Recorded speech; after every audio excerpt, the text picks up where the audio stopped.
Grabe pala ang benepisyo na maibibigay sa inyo ng halamang ito, no? Tuwa naman ako kasi nung tinubigan ko ulit, medyo naging fresh siya, no?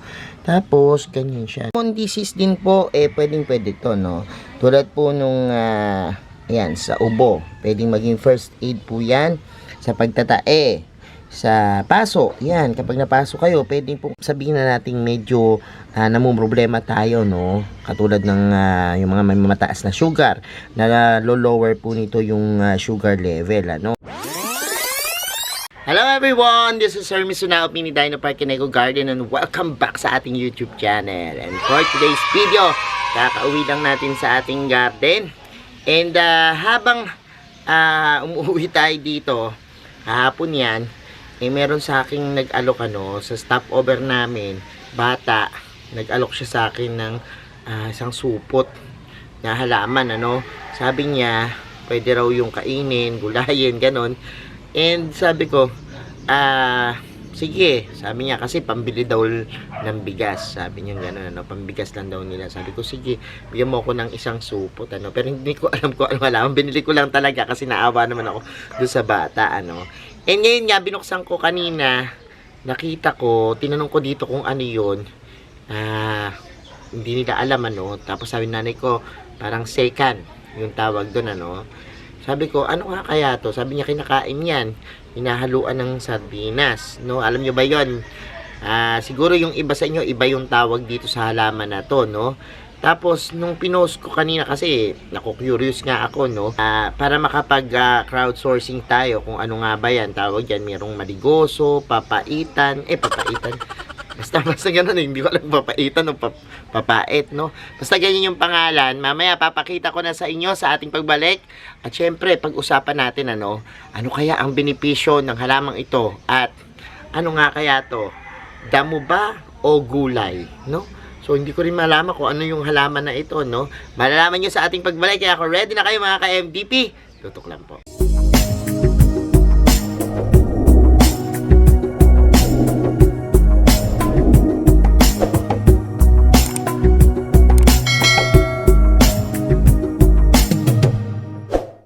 And we're back mga ka-MDP. At ito na nga, pakita ko na sa inyo, Yun yung halaman na yan. So, hindi ko alam kung ano yung halaman na yan. And, yan. Actually, yung second kasi, nakakakita rin ako dito, And, parang mas malaki dito, So, parang sabi ko, second ba to or ano? Kaya nga tinanong natin sa ating mga social media accounts kung ano tawag dito, Pero pakita ko sa inyo ng malapitan, tapos i-discuss ko po, kung ano nga ba yung natuklasan natin sa halamang ito. Kasi grabe pala ang benepisyo na maibibigay sa inyo ng halamang ito, Kaya tingnan natin, pakita ko na ng malapitan. So narito na po yung ating halaman, Actually ito, nung pagbukas ko kanina nito, medyo talagang fresh na fresh pa, Kasi nasa supot siya. Tapos nung nilatag ko, sabi ko, parang kumuluntoy, Kumuloboy o naluoy. Pero, natuwa naman ako kasi nung tinubigan ko ulit, medyo naging fresh siya, Tapos, ganyan siya, Sabi ni nanay ko, second.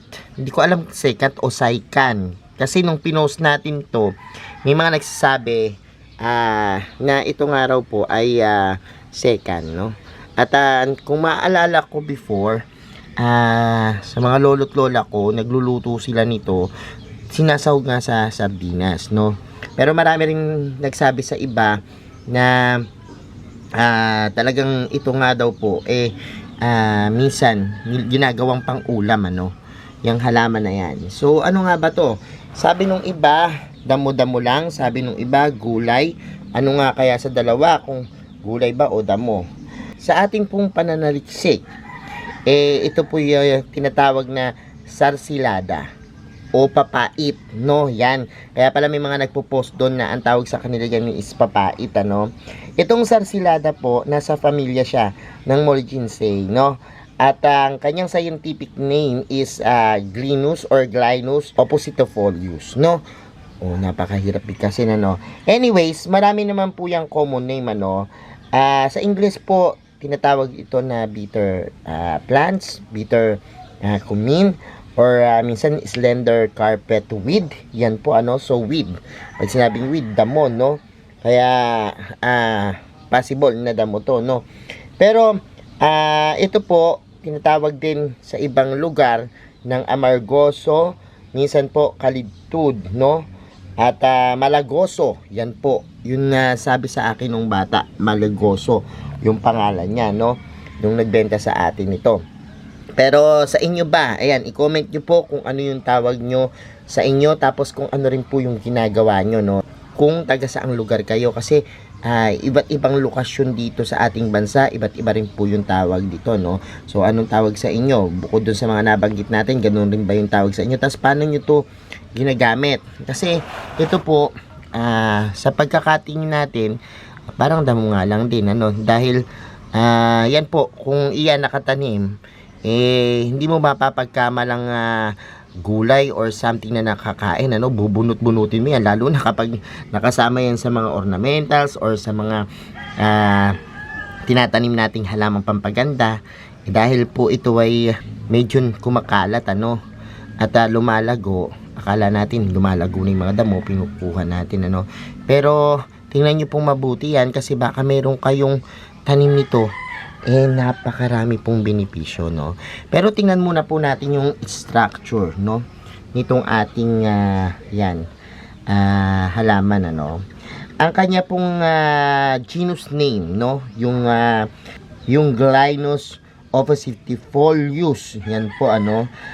Yung Glynos po, yan po ay galing sa Greek word na sweet juice, no? Although ito, medyo may pagkamapait, sweet juice po yung tawag sa kanya, no? Kaya, doon po kinuha yung pangalan niya. Yung Glynos, yan. Tapos, yun naman pong opposito, folius naman po, yun ay leaves na magkaiba ng tubo, ano? Or opposite po so each other, no? Yun yung meaning yan. Kasi tingnan nyo po yung kanyang mga structure, no?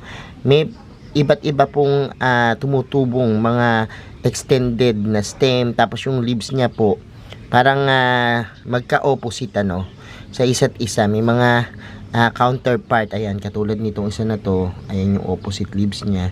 So ganyan po yung tubo niyan, at dyan po nanggaling yung pangalan niya, no? Ito po native naman sa Philippines, no? At tumutubo lang dito sa atin, no? At sabi nga po, common weed siya. Pero ito po yung paggamit sa kanya, pwera po dun sa ugat. Parang kinukonsidered po as vegetable, ano. Mayaman po siya sa iron at good source po siya ng calcium.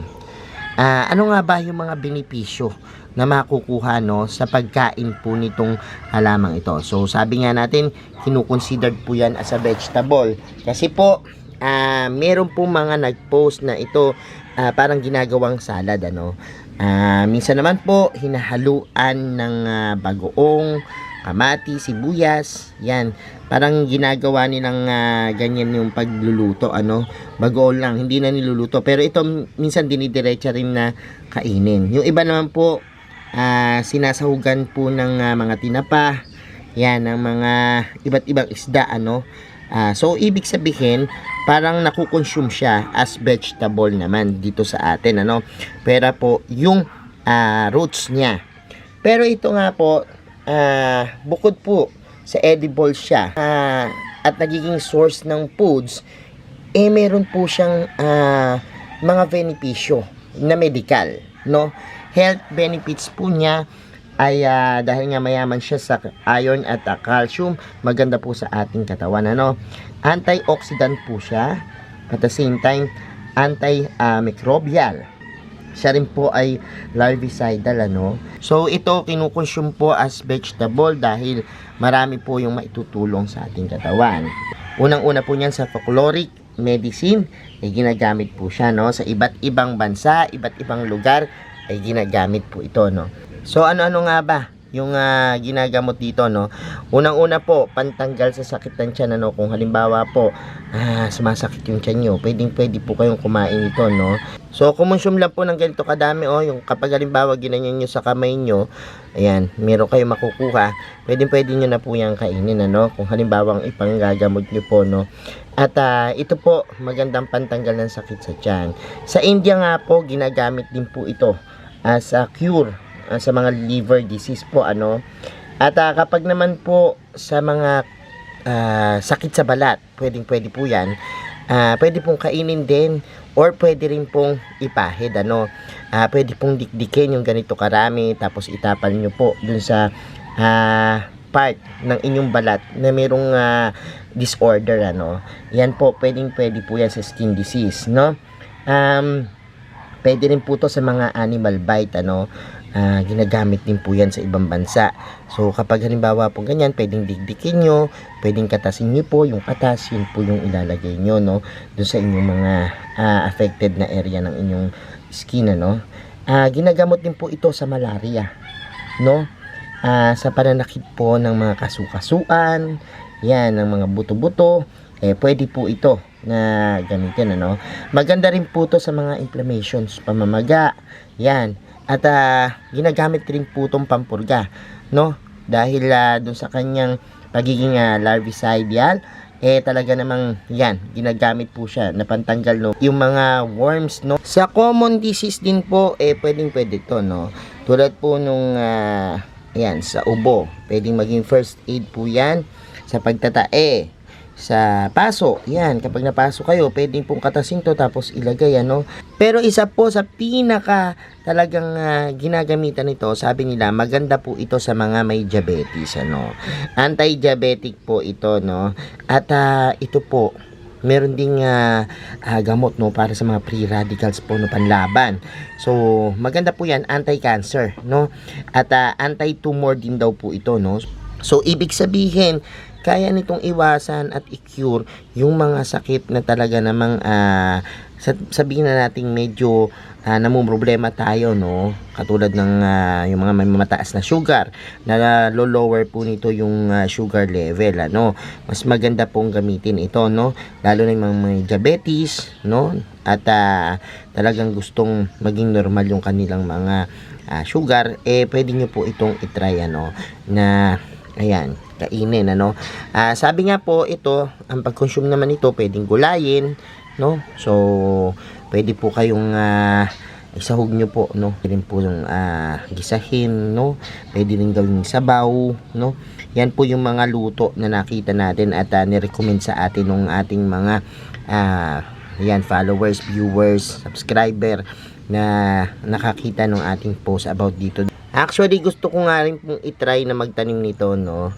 Kukuha ko ng ilan, ano. Pero ngayon pong nalaman na natin yung benepisyo niyan, try naman natin kainin, ano. Actually, hindi ko na siya lulutuin. Mamaya ako na lang papaluto, pero tikman lang natin kung ano yung lasa, no, para masabi ko sa inyo kung ano yung lasa kapag halimbawang raw ito, no, or yung hindi pa naluluto. Hindi ko alam kung ito rin yung tinatawag na purslane, kasi meron din dun nag-comment ng purslane, and sabi nila, yan, napakarami nitong kagandahan dahil nga dun sa kanyang low calorie, low sodium, cholesterol free, fat free, good source ng vitamin C, good source din daw ng vitamin A. So ayan, tikman na natin tong halamang ito at mili tayo. Ayan, mapait niya.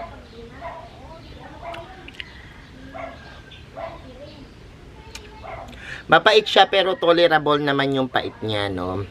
Unlike ng mga tinitikman natin before, like for example yung serpentina, sobrang pait niya. Ito, kung maituturing siya, parang lasa yung damong lasa. Hindi ba yung ganun, meron tayong lasa na parang kumain ka ng damo. Ganun din yung lasa niya. Parang kang kumain ng weeds. Pero yung pait naman niya, parang maikukumpara sa dahon ng ampalaya. Yun, sa dahon ng ampalaya, kasi nakakain ako ng dahon ng ampalaya, and ganun yung pait niya. Pero kasi tolerable naman siya. Kayang-kaya nyo kainin. So, ito pwedeng kainin ng hilaw, pwede rin ding gulayan. So, kung ako sa inyo, ilagay nyo na lang sa gulay. At least, pwede nyo pang ipang-ulam, ano? At pwede nyo pang, yan, i-consume na talagang kumakain kayo ng, yan, ng vegetable. So, ng salad, ng vegetable. So, ayan. Yan yung inyong gawin. And, ayan. Ngayon, magta-try ako nito mag-propagate. Sabi kasi nila, dun sa bulaklak, kasi may nakita ako dito na parang, I don't know kung bunga to o pabukang bulaklak, buds, ayan. And sa tingin ko, ito, mga bilog-bilog na to, dito nagiging galing yung kanyang mga buto kung bakit siya dumadami. Pero susubukan kong magtanim kasi gusto ko nga na, kasi mahirap maghanap kasi kanina nung nakita ko to, sabi ng nanay ko, second nga daw yan, kaso malalaki daw yung second, hinanap ko naman dito sa bukid o baka naman hindi pa tag-ulan, ano, kaya walang ganitong tumutubo. So, gagawin natin ngayon is kukuha rin ako nito, magtatanim ako para in any case sa mga future nating vlogs, yan, mapakita ko sa inyo kung tumutubo nga ba to sa pamagitan ng stem, ano. So, ayan, thank you so much mga ka-MTP sa inyong panonood ngayong araw na to, and I hope may natutunan kayo about sa halamang ito, benepisyo ng halamang ito, and baka meron din kayo niyan, ano, i-try nyo po, ano, at marami talagang magandang maidudulot sa atin yan, no, sa ating buhay. And thank you so much sa inyong panonood ngayong araw na ito. Sa mga hindi pa nagsasubscribe sa ating YouTube channel, kung bet na bet nyo po yung ganitong usapan, plants, gardening, at mga benepisyo ng halaman, mag-subscribe na po kayo, no? At para marami kayong matutunan dito sa ating YouTube channel, ano? Huwag nyo pong kalimutang i-hit yung notification bell para lagi kayong updated sa aming latest uploads, pati po sa iba't pa nating social media accounts, sa ating TikTok, Instagram, Facebook pages. Search lang po Hermes Unaho or Mini Dino Park and Eco Garden, makikita nyo na yan. Salamat na maraming mga ka-MDP, and this is Hermes Unaho, nagsasabi sa inyo ng happy planting! Bye-bye!